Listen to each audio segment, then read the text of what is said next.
Hello everybody, my name is Farmer Phil, and in today's video, the maize is getting sown. We're going at Silage, and that's probably... And Liv's got new buckets. We bought them yesterday in Lidl's. So, Lidl.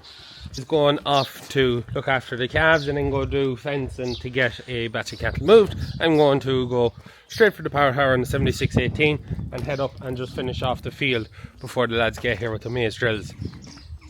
Not sure exactly when they're going to get here. Bye! Because they're just in the road from us here working for another man, and I think they've a headlands and 8 acres to do. I've half an hour's work to finish the field, so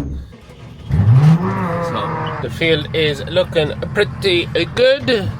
So it is, it's harrowed up and leveled up very well, so it's just a small bit to do past the last tree there.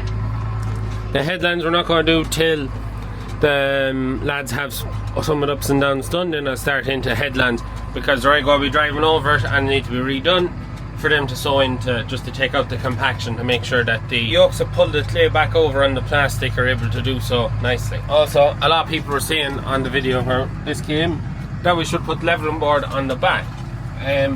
Only one person in the comments said leave it on the front, and for the reason that I think it should be on the front. Any of the big stones that are sitting on the ground, the leveling board actually just pulls on in front of you. But if you do end up with a stone in it, it'll go through the power and out the back.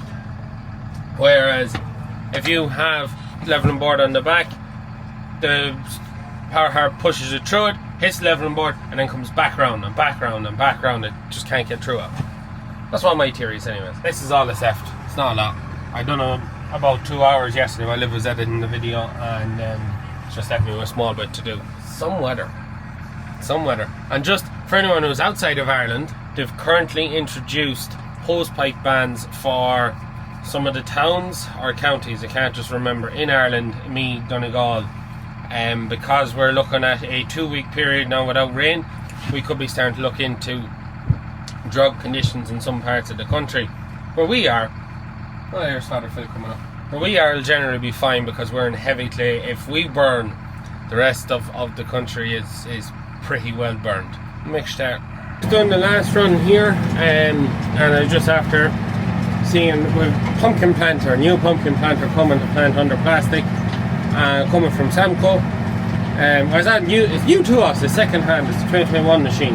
It's coming tomorrow, so now we're just doing the last run here along the hedge. I'm going to go down and harrow up a bit in where we're sowing the pumpkins so that we can sow pumpkins tomorrow.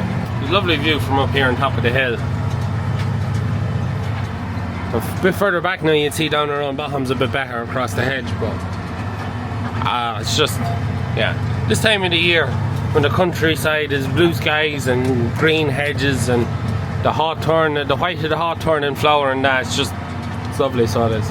No sign of anyone yet, but I'll go down and harrow up a couple of runs for the pumpkins, and then I'll probably go get the mowers on. I want to try and get some fudge of them planting, and I just need to know what's happening. Father Phil might do the power harrowing, or he might be starting into service. I think he's all the spraying up to date. Yeah, happy days. We're out in the pumpkin ground now, the quarry field, and you can see, maybe you can't see, maybe Liv will zoom in, or if you can see through the window. It looks like the ground is gravel. It's mad, the kind of ground. It's real. And this end of the field, even though you can see all the small stones there, can be wet enough. So the pumpkins are going in. This section here of about 4 acres back up to the gap in the hedge up there. And then the far end of the field, about 2 or 3 acres up there. And we'll draw the pumpkins from there down to here for the pumpkin patch. That's the plan.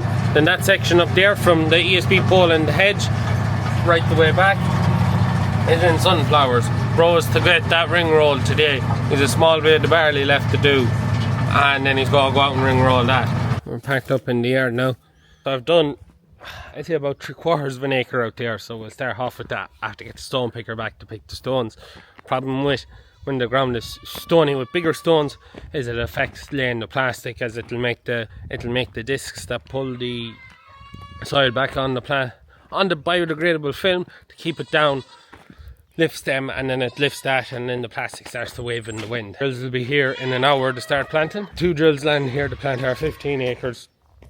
I don't think they'll be very long at it, so we'll probably stick at that till they're done, and then we'll go mowing.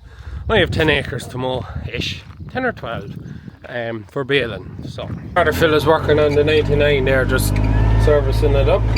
We're going to go fence a batch of bulls to their next move.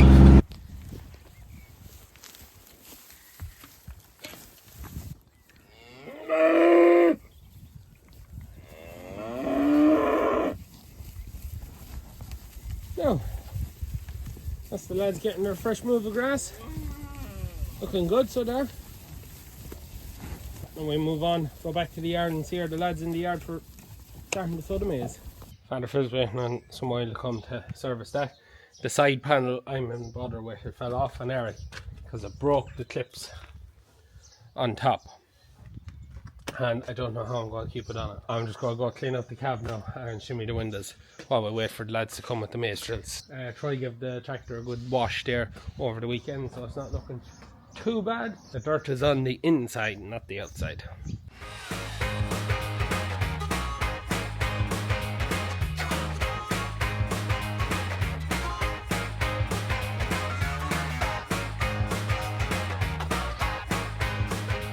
Two maize planters are just after arriving there now, so we'll go in and get them set up. Two Masseys too, so it'll fit in nicely.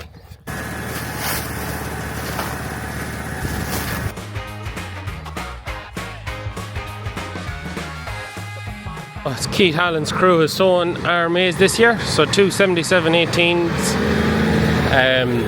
with Samco drills, so they will not be long getting it in. Why is the camera pointing upward? Some fleet of stuff, so I'm going to head up in the power harrow to fly the drone and do a bit of filming and then be ready to start the headlands as they get through it. The lads are flying it here, so I'm going to stick up the drone there before I head off to mow just after having the dinner, and I give Father Phil a hand there. I didn't come straight back up at the power harrow because I wasn't really needed and there wasn't too long till dinner, so I went at the 99 give Father Phil a hand while the camera charged. So we'll fire up the drone there, but some sight see two machines coming up the way.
That is pretty damn cool. So I'm about to head off mowing now. So just upon the mowers, check over blades, give her a run, make sure everything's alright. And so yeah, Father Phil's got to power our harrow out the headlands and sow with them while I'm away mowing. But if everything goes to plan, I shouldn't be too long. So I need a 10 acre field, so it's tight an hour's mowing. A bit on.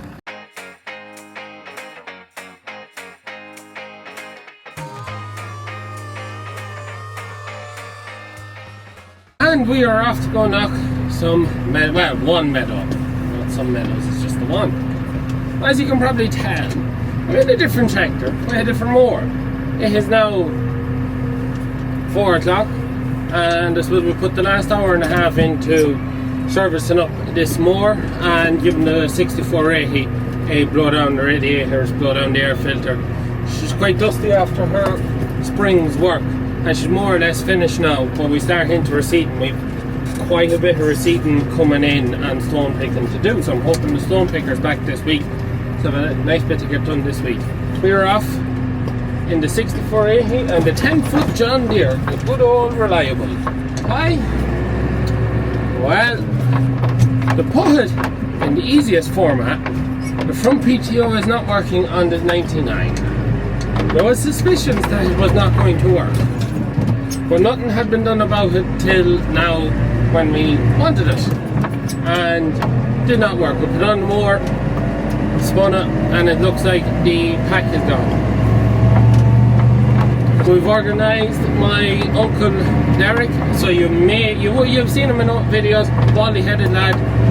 He's coming down to us Thursday to rip the front half of that tractor to put in the new packing truck and to get the 6290 new damper plate into it as well and get ready to rock. So we only have 8-10 acres the most. It's not the end of the world. I was half thinking this was going to happen. Mower is ready to rock. She's fully serviced now, so it doesn't take a lot to get it ready to rock. This day next week I'm mowing my own, we're mowing our own silage. Come hell or high water, it's getting mowed next Monday and lifted Tuesday, and we'll be up on mower on Thursday, so I have Wednesday to play with in case something goes wrong. So if I don't put deadlines in place, things don't get done. So I just, Monday, it's happening. Whether I do it with the butterflies, the 10-foot or the finger bar, I'm knocking everything. It gets Father Phil kind of half in the mindset that he has to have everything ready. Tomorrow we'll be bringing in the baler and getting her serviced up, and all that to be done, just pick up tines and run through grease and oil and whatnot. Let's get the first of the silage of 2025 on the ground. So we are mowing away, we are knocking all before us. So farmer wanted me to keep up a bit with the mower, so we're keeping the mower lifted maybe 2 inches of that. So skimming it off there. Nice crop of grass now, a very nice crop of grass for how early it is in the year. John Deere is running. Sweet as enough. So it is sweet as enough. Best time of the year is upon us. Just always that rush to get away for the first time of the year, and then when you actually get going and you get the lung full of grass and you get the adrenaline and the rush from the smell, it's a bloody drum, so it's a bloody drum. And the 6480 is not missing a beat. She is running absolutely lovely. She is not missing a beat. That doesn't change either. I'd say probably have another 2 hours mowing here anyways. Where we go around this 1, 2, 3, 4, 5, 6, 7, 8, 9. We'll go one more time around that and then we'll open up the field. And that is us finished on the way home.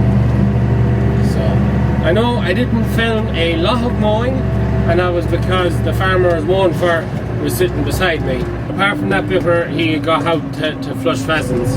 Also, took us 3 hours to mow that. There's 14 Irish acres in the field, is what he said. So take that as whatever you want. And I also had to look at a lock of rushes he wants mulched as well. So that's what it is. So anyways, we'll be on home. Father Phil has gone to Soul Beat for a customer. The most unusualest thing happened to him that he can't figure out why. But the pin fell out at the bottom of the ram for the lift.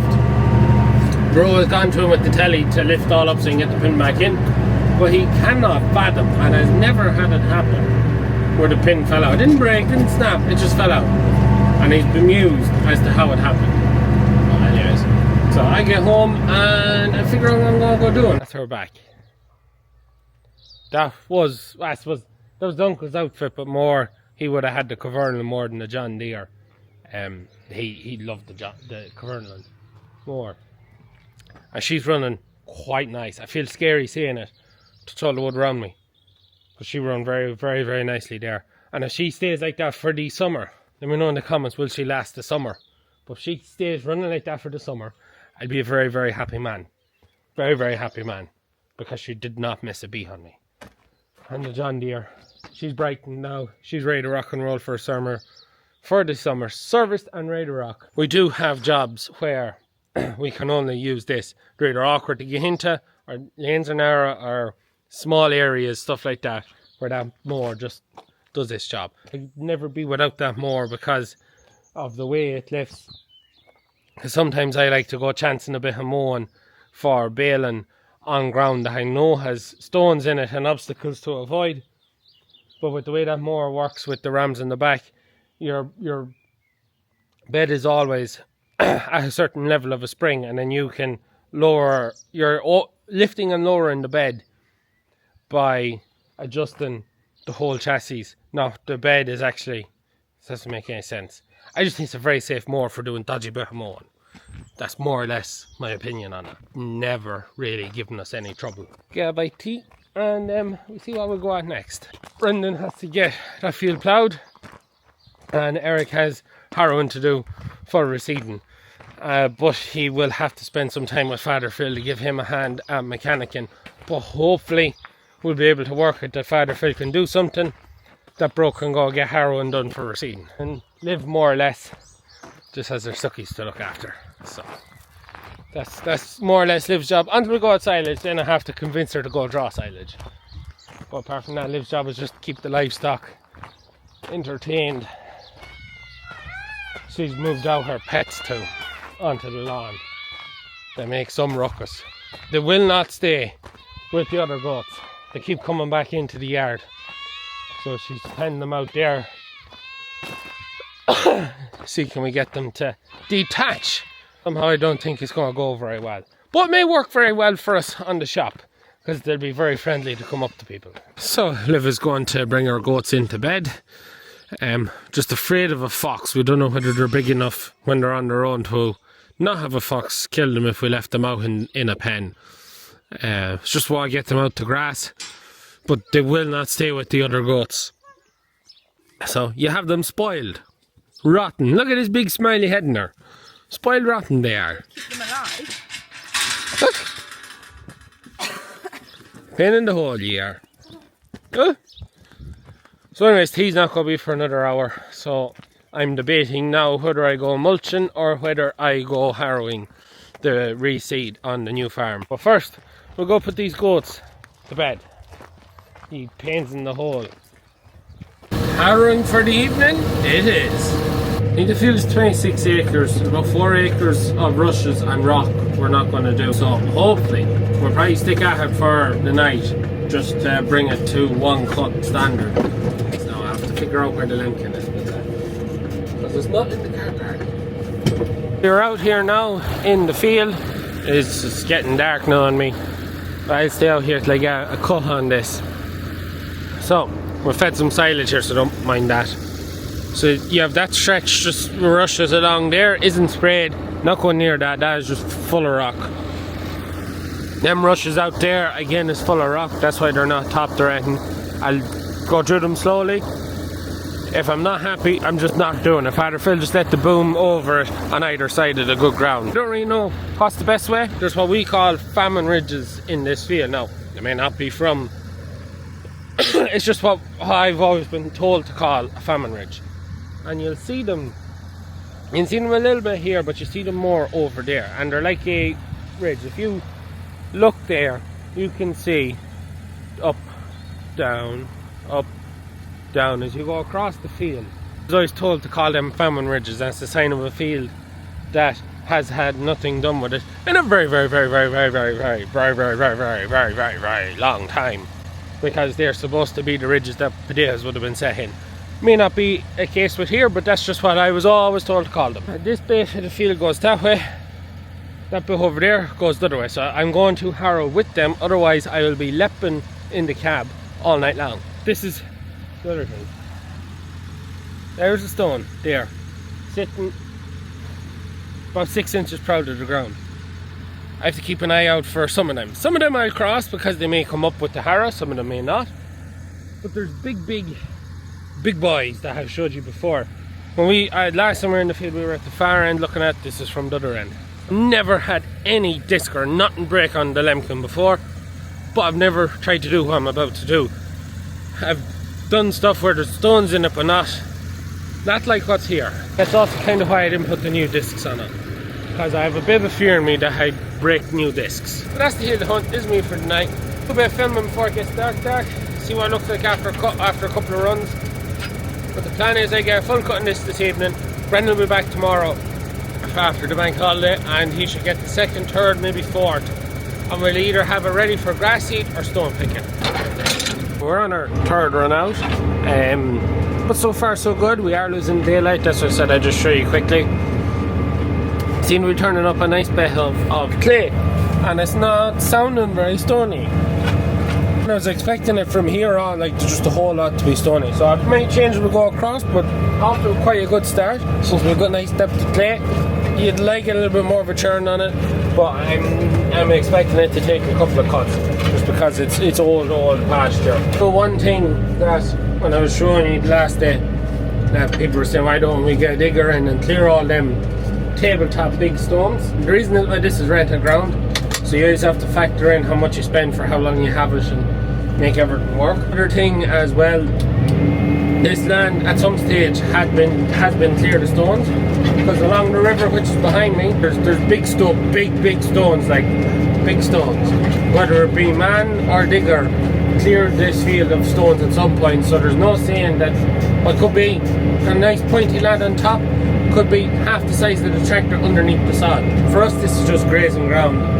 If we can find a bit that I think is safe for mowing, we'll mow it, but for me it's grazing ground. It just needs a bit of fresh grass, a bit of rejuvenation. So on one point I forgot to say, when we were sowing the maize, why is it under a film? Film acts like a greenhouse for the maize plants, so it gives them extra heat, which gets them established and growing quicker than if it was without, and it gives them a head start on growing, which then leaves us with a better crop and also the earlier harvest date. So that's why we put down the film. Film is expensive, but the way I always looked at it, it's like an insurance policy.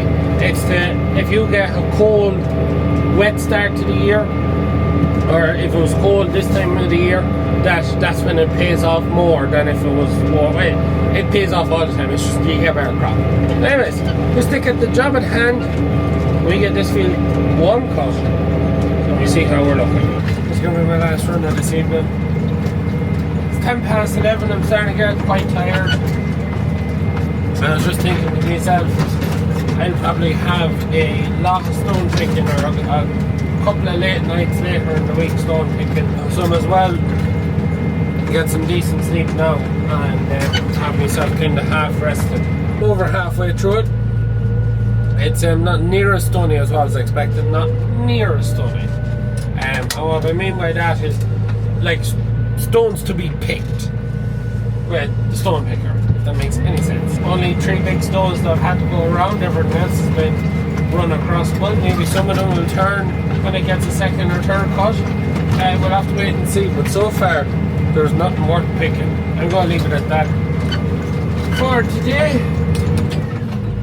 I hope you enjoyed today's video. If you have any questions or anything at all, let me know in the comments. I will try and get back to you. We'll pick it up again Wednesday for Thursday's video, and Wednesday is going to be baling day. I just remember. Anyways, we're going to leave it for that for today's video. As always, please like and subscribe to the channel. Videos every Tuesday, Thursday and Sunday. That's it for me. Good luck.